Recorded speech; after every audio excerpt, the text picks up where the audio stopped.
Ouais l'équipe, salut à tous, j'espère que vous allez bien. On se retrouve pour la petite vidéo d'avant-match. Juste avant de commencer, je voulais juste m'excuser par rapport à mon dernier débrief, donc France-Colombie. Je l'ai posté sur YouTube et malheureusement, le titre n'est pas apparu. Donc je ne sais pas ce qui s'est passé. Dès que la vidéo a été postée, le titre a été effacé. La vidéo, je l'ai effacée et je l'ai à nouveau repostée. Rien à faire, YouTube n'a pas voulu de mon titre dans cette vidéo. Donc voilà, je tenais juste à m'excuser. Donc, mardi, à partir de 17h50 sur TF1, Russie-France, match amical. Voilà, le deuxième match amical de l'équipe de France.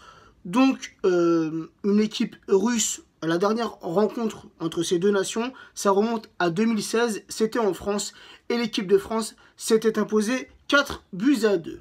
Les Russes, sur leurs 5 derniers matchs, c'est une victoire, 2 matchs nuls, 2 défaites. Leur dernière défaite, c'était vendredi contre le Brésil, 3-0. Donc, nous aussi, vendredi, on a connu notre première défaite de l'année 2018. Donc, j'espère vraiment voir des changements dans cette équipe de France, voir plus d'intensité et surtout plus de concentration de la part de nos joueurs. Et je pronostique une victoire difficile, une victoire serrée sur le score de 2-1.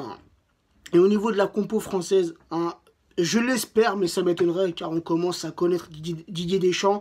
Elle aime bien souvent aligner les mêmes joueurs dans les matchs amicaux comme dans les compétitions. Mais moi, j'aimerais sincèrement voir des nouveaux joueurs dans cette équipe de France. C'est le deuxième match amical. Il reste encore des matchs amicaux avant la Coupe du Monde. Des matchs où on pourra se préparer. Des matchs où Didier pourra, préparer cette équipe type. Mais là, les gars, testons les nouveaux joueurs. Revenons sur une composition, le 4-3-3, avec, je sais pas, dans les cages, pourquoi pas tester un Mandanda ou Areola, Pavard, latéral droit, ça sera sûrement Hernandez, latéral gauche, vu que, que Dean s'est blessé.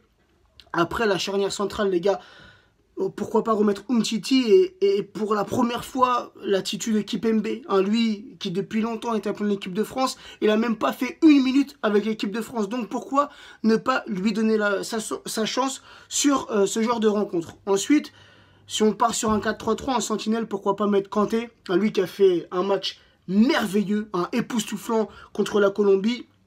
Ensuite, nos deux relayeurs, pourquoi pas mettre Rabiot avec Rabiot associé à Matuidi. Les joueurs se connaissent parfaitement.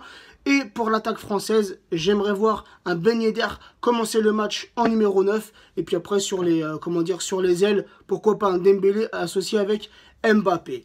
Donc voilà l'équipe. Moi, c'est la compo que j'aimerais, mais j'en suis sûr et certain que Dédé va faire autrement. Donc voilà l'équipe. Mon petit prono 2-1. Enfin, plutôt 1-2 en faveur de nos Bleus. Et voilà, j'espère voir vraiment un très beau match de notre équipe de France. Sur ce, la famille, prenez soin de vous. Bonne soirée à vous. Et on se retrouvera mardi pour le débrief. Ciao l'équipe.